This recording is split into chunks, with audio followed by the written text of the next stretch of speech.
सबसे पहले एनटीटी के आंगनबाड़ी कोटा की बात कर लें, क्योंकि एनटीटी में भी दो तीन चीजें नई आज हैं।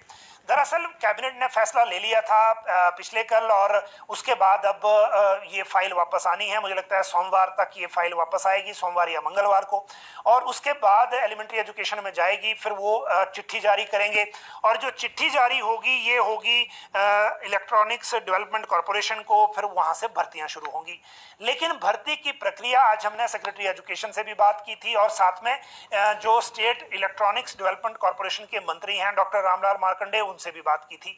मकसद ये है कि कैबिनेट में डिस्कस क्या हुआ था, और दूसरा मकसद ये है कि इन भर्तियों को लेकर जिस एजेंसी को, अब सरकारी एजेंसी को भर्ती दी गई है, क्या वो चुनाव घोषणा से पहले ये भर्ती प्रोसेस शुरू कर पाएगा या नहीं।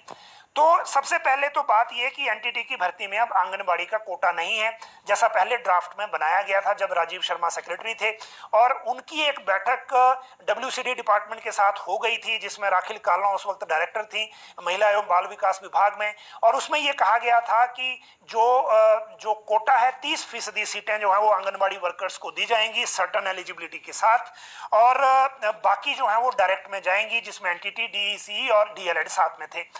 अब इस पूरे फॉर्मेट को बदल दिया गया है। कैबिनेट ने बेसिकली इसको, स्कीम का नाम आपको पता है पहले ही अलग दिया था, Himachal Pradesh early childhood care and education tutor scheme 2022। मतलब ये हुआ कि सेक्रेटरी एजुकेशन ने आज ये बताया कि जितने लोग जो एलिजिबल हैं एनसीटी के नॉर्म्स के मुताबिक, वही हमने इसमें एलिजिबल रखे हैं, सिवाय एक चीज के कि 1 साल का एनटीटी का जो डिप्लोमा, उसको भी एलिजिबल कर दिया है, सब्जेक्ट टू द कंडीशन कि उनको ब्रिज कोर्स करना होगा। लेकिन ब्रिज कोर्स करने के लिए जो 1 साल वाले डिप्लोमा वाले हैं, उनको अभी भर्ती के लिए इंतजार करना पड़ेगा।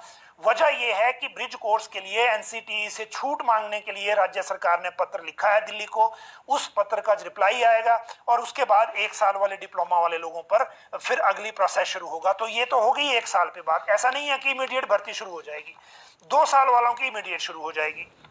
अगली बात इसमें यह है कि आंगनबाड़ी के लिए अब कोटा नहीं है, जैसा कि पहले बात थी कि 30% कोटा है।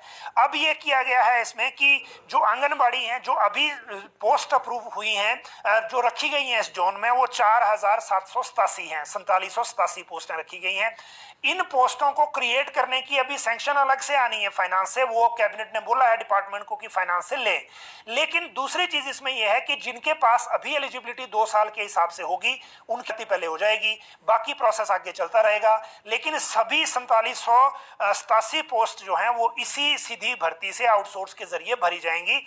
आंगनबाड़ी को इसमें कोटा नहीं मिलेगा, क्योंकि सेक्रेटरी ने बताया कि ये वो लोकेशंस हैं टोटल जिनमें आंगनबाड़ी नजदीक नहीं है, जहां स्टैंड अलोन आंगनबाड़ी केंद्र है, या जहां पर आंगनबाड़ी और स्कूल जो है वो कोलोकेटेड है, वहां पर सिर्फ आंगनबाड़ी वर्कर को ही ट्रेंड किया जाएगा, ट्रेनिंग दी जाएगी, और वही प्री नर्सरी के कंसेप्ट को देखेगी। हालांकि उनको अलग से कोई इंसेंटिव देंगे या नहीं देंगे ये अभी तय नहीं हुआ है। तो एक तरह से कोटा नहीं है, लेकिन आंगनबाड़ी को काम मिल रहा है। एक तरह से कोटा है नहीं और आंगनबाड़ी इससे बंद भी नहीं होगा, तो दोनों चीजें साथ साथ चलेंगी। लेकिन जो पहले ड्राफ्ट में कोटा जैसी बात थी, कोटा इसमें नहीं है, ये बात आप क्लियर रखें।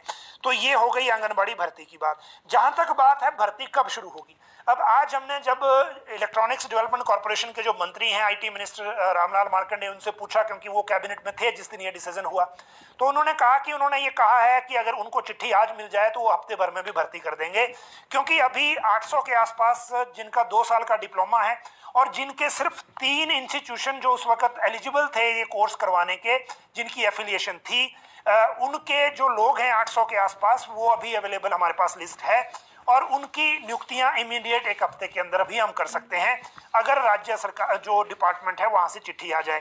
तो ये एक अलग ही लेवल का जो सूचना थी, और इसीलिए हमें लगा कि ये आपके साथ साझा होनी चाहिए, और इसीलिए इसकी जानकारी हमने आपको दी। तो ये मामले हैं एनटीटी की भर्ती के, जिसकी एग्जैक्ट इन्फॉर्मेशन आपको अभी बाकी जब फाइल आएगी और कन्वे होगी आगे, तो उसके साथ पता लगेगा। अब बात कर